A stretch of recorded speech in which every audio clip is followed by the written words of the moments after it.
Hello everyone, my name is Victor and today I'll be showing you how to appropriately restrain and perform a physical examination on snakes. The first thing you need to know about snakes or that particular snake that you want to do an examination on is to figure out if it's a venomous snake or a non-venomous snake.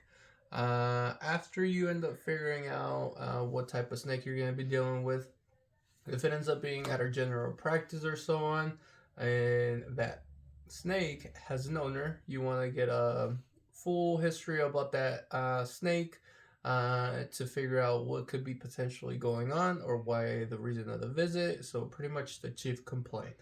So, it could be that, but it could also be that you could be potentially either working at the Project Wildlife, where there could be a random snake showing up. Obviously, it doesn't have an owner or anything like that, but I mean, some people end up bringing out like random snakes. But it could be for either hit by car or either attacked by a coyote or something. And but you want to be mindful in figuring out and determining if it's poison or not poisonous. Once you end up either getting the full history and determine if it's poison or not poison, at that point you are going to be at messing with the snake in a way and trying to visualize. First of all, visualizing the snake.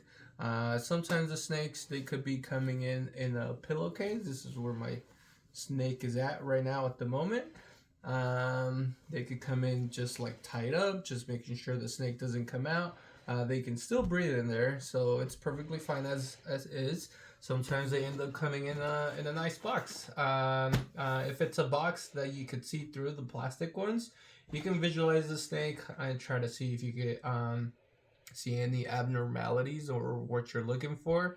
If it's having either difficulty breathing or if it's either like dazing off and just not being a snake. I mean, you can visualize it and then from there I'll move on.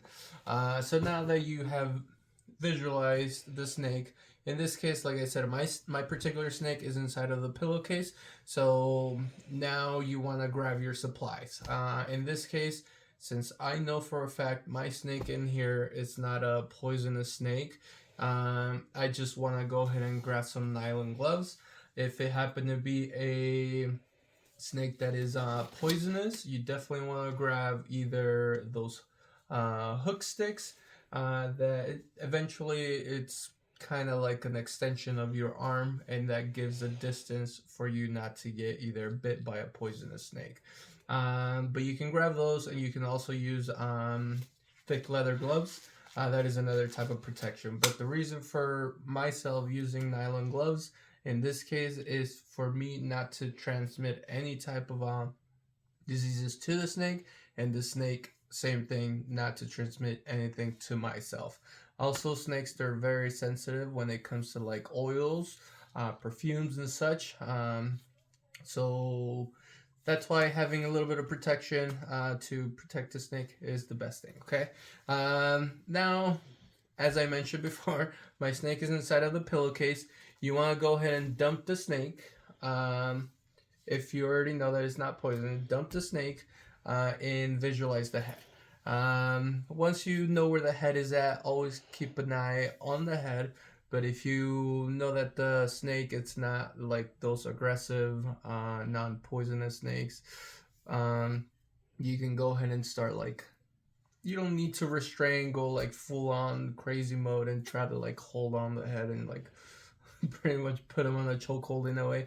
You don't want to go ahead and do that. You can let them like wander around, carry it, and visualize everything, examine the whole body, making sure there's no wounds or anything like that. But always, like I said, keep an eye on the head. Make sure it's not either trying to find like somewhere to escape or if it's either trying to go under your sleeve or anything like that.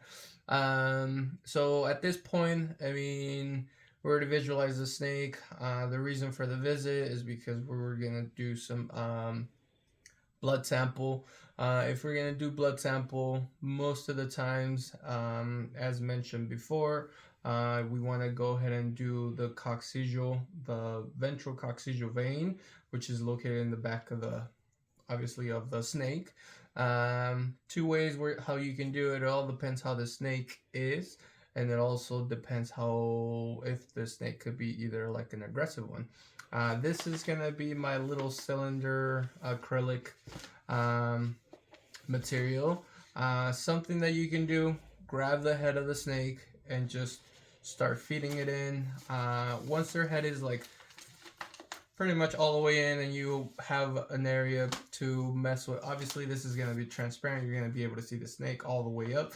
In this case, this is just paper, so you can't really tell, but at this point, whoever's going to be pulling the blood, you can just hold the head or hold the body, making sure it doesn't like back out or anything like that, and then that other person is going to be poking, they can just mess with the back. So at this point, that could be one of the reasons. It could be another reason why the presentation, we're gonna give some medication to the snake.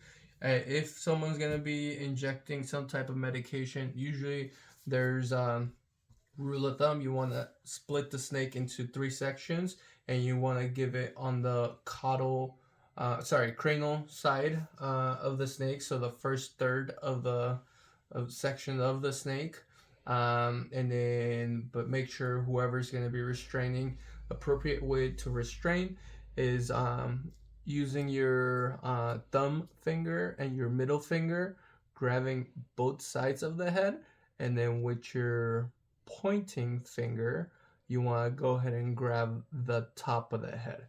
So this is a perfect restraining way. You don't want to have your fingers too close to the mouth, because if it's a venomous snake or some type of snake with fangs, they could potentially like the way they retract their fangs is backwards, and sometimes they do end up wiggling and pretty much biting you like through the back. So make sure appropriate restraint, and then same thing if they're gonna poke. Usually the poking sides, it's same thing on the upper part of the body, and they can inject it, either IM injections and so on.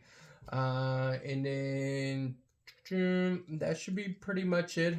Sorry, one extra and very important rule of thumb: if you're gonna be messing with a snake that is obviously very big, rule of thumb, what they mention is, if for every 3 feet, one person needs to be present helping restrain the snake. Snakes, they're very notorious for like wrapping, and there's some constricting snakes that they eventually end up constricting either limbs.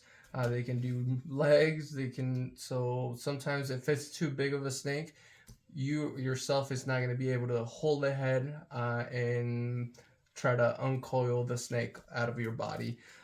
So that is a very important fact that you guys should practice wherever you guys go, so you guys don't get bit or anything like that, or in a way get hurt while restraining for a big snake. And that's pretty much it. Thank you.